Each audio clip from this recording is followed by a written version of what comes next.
کہ جب میت کا کفن یا کوئی اور چیز جو میت کے ساتھ دفن ہو چکی ہو اور وہ چیز غصبی ہو، کفن غصبی ہے یعنی میت کو غصبی کفن میں دفنا دیا گیا ہے، یا کوئی اور چیز اس کے ساتھ دفن ہو گئی ہے کہ غصبی ہے، اور مالک راضی نہ ہو کہ وہ چیز، وہ کفن اور وہ چیز مثلا وہاں پہ رہے دفن کے وقت،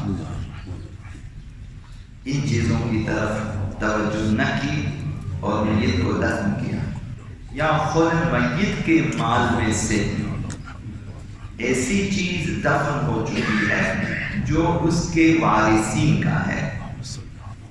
جو میت کے ساتھ دفن ہو چکی ہے جو کہ وارث کا ہے اس کا، اور وارثین راضی نہیں ہے کہ وہ چیز اس کی قبر میں رہے، تو ان چیزوں کے اس کفن کو نکالنے کے لیے جس کا مالک راضی نہیں ہے، یا اس چیز کو نکالنے کے لیے جو ان کے وارثین کا ہے اور وارثین راضی نہیں ہے، ان کے لیے جو ہے ان چیزوں کو قبر سے نکالا جائے گا، اور چاہے قبر کھودنا پڑے قبر کھودیں گے اور ان چیزوں کو نکالیں گے۔ حضرت آیت اللہ سیستانی نے ایک شرط لگا دی ہے، بشرطے کہ عسر و حرج نہ ہو، وگرنہ لازم نہیں۔ عسر و حرج سے مراد یہ ہے کوئی زیادہ مشقت ہے اس کو نکالنے میں، مثلا قبر پکی ہو چکی ہے، توڑ کے نکالنا عام لوگوں کے لیے جو ہے وہ تکلیف دہ ہے، یا وہ ایسی سخت جگہوں پر ہے مثلا، یا وہ ایسے دروں میں ہے کہ وہاں جا کر نکالنا مشکل ہے، تو آیت اللہ سیستانی نے اگر ایسا ہو تو نکالنا واجب نہیں ہے، لیکن خود غاصب اگر موجود ہو اس پہ لازم ہے، جس نے کفن کو غصب کیا ہے یا جس نے اس چیز کو غصب کر کے اس میں دفنا دیا، خود اس پر لازم ہے کہ یہ کام انجام دے، باقیوں پہ ساکت ہے۔ لیکن اگر نبش قبر سے کوئی حرج مہم لازمات ہو، یہ آیت اللہ سیستانی کا ہے کہ اگر قبر کھولنے سے کوئی مہم ترین حرج اور چیزیں لازماتی ہیں، جیسے میت کے ٹکڑے ہو سکتے ہیں، میت کو اس طرح رکھنا کر وہ کھول کے نکالیں گے کفن تو میت کے ٹکڑے ٹکڑے ہو جاتے ہیں، جیسے کہ مثلا جو لوگ گیس سے مر جاتے ہیں ان کے اعضاء بہت جلد خراب ہو جاتے ہیں، کفن کھولیں گے تو میت کے اعضاء مثلا بکھر جائے، یا وہ پہلے سے ٹکڑے ٹکڑے ہو چکے ہیں، ابھی ان کو پیکنگ کر کے ہم نے دفنا دیا، ابھی آپ کھولیں گے تو مثلا ان کے اعضاء وہ بکھر جائیں گے، یا ایسی صورتحال کوئی اور جگہ نہیں ملے گی میت کو دفنانے کے لیے، کوئی مباح جگہ، ہر جگہ غصبی ہے، ان دو صورتوں میں لازم نہیں ہے، بلکہ جائز نہیں ہے کہ اس میت کو وہاں سے نکالے۔ اب یہاں علاج کیا ہے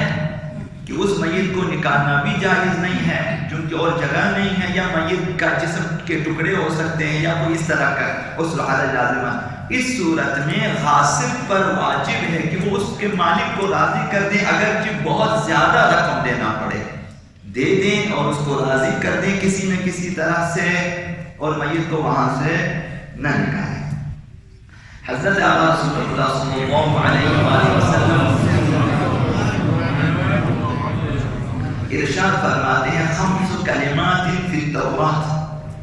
کتاب تورات میں 5 کلمات، 5 جملے ایسے لکھے ہوئے ہیں کہ ینبغی ان تکتب بماء الذھب، اسے سونے کے پانی سے لکھنا چاہیے۔ یہ جو 5 کلمات ہیں یعنی مہم ہے، یہ کلمات کارکردگی ہے، یہ کلمات بہت نہایت مہم ہے مومنین کے لیے 5 کلمات کہ ان کو سونے کے پانی سے لکھیں۔ اول وہاں سب سے پہلی چیز، پہلا کلمہ وہاں یہ ہے کہ حجر غصب فی الدار رحم علی خرابها، یہ مختلف حدیثوں کے ذمن میں بیان کیا کہ گھر میں غصبی پتھر اس کی ویرانی کی ضمانت ہے، یعنی یہ بات اس قدر پکی ہے کہ پیغمبر صلی اللہ علیہ وسلم اسے سونے کے پانی سے لکھ کے رکھا۔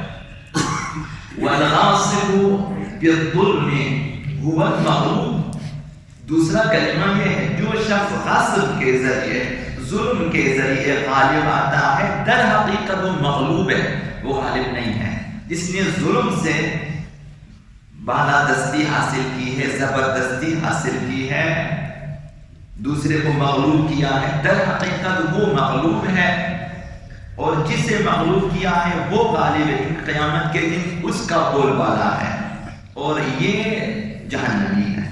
وَمَا ظَفَرَ مَنْ ظَفَرَ الْإِثْمُ بِهِ، اور جو شخص گناہ کر کے کامیابی حاصل کرتا ہے در حقیقت وہ ناکام ہے، دنیا میں بھی ناکام ہے، بدنامی اور آخرت میں بھی ناکام ہے عذاب الہی کا۔ اور تیسرا کلمہ یہ ہے وَمِنْ أَقَلِّ حَقِّ اللَّهِ عَلَيْهِ، تم پہ خداوند متعال کا کم ترین حق یہ ہے اللہ تستعین بنعمہ علی معاصیہ، کم ترین حق خدا تمہاری گردن پہ یہ ہے کہ اس کی نعمتوں کو اس کی نافرمانی کے لیے استعمال نہ کرے۔ کم سے کم حق یہ ہے اللہ کی نعمتوں کو اللہ کی نافرمانی کے لیے اور گناہ کے لیے نہ خرچے۔ اور پانچواں کلمہ یہ ہے کہ وَوَجْهُكَ مَاءٌ جَامِدٌ يَقْطُرُ عِنْدَ السُّؤَالِ، تمہاری آبرو منجمد پانی کی طرح ہے، ایک پانی جسے جما دیا گیا اس طرح ہے کہ يَقْطُرُ عِنْدَ السُّؤَالِ، جب دوسروں کے سامنے ہاتھ پھیلاؤ گے اور سوال کرو گے تو وہ آبرو اس پانی کی طرف پگھل کر گرنے لگتا ہے، یعنی آبرو ریزی ہوتی ہے۔ فرمایا فَانْظُرْ عِنْدَ مَنْ تَقْدُرُهُ، تو یہ یاد رکھو دیکھو کس کے سامنے تم اپنی آبرو ریزی کر رہے ہو۔ ہر کس ناکس کے سامنے اپنی آبرو نہ رکھیں، ہر کس ناکس کے سامنے مختلف دنیاوی ناچیز چیزوں کے لیے دوسروں کے سامنے اپنی آبرو نہ بیچیں۔ اپنی آبرو رکھنی ہے صرف خدا متعال کے سامنے۔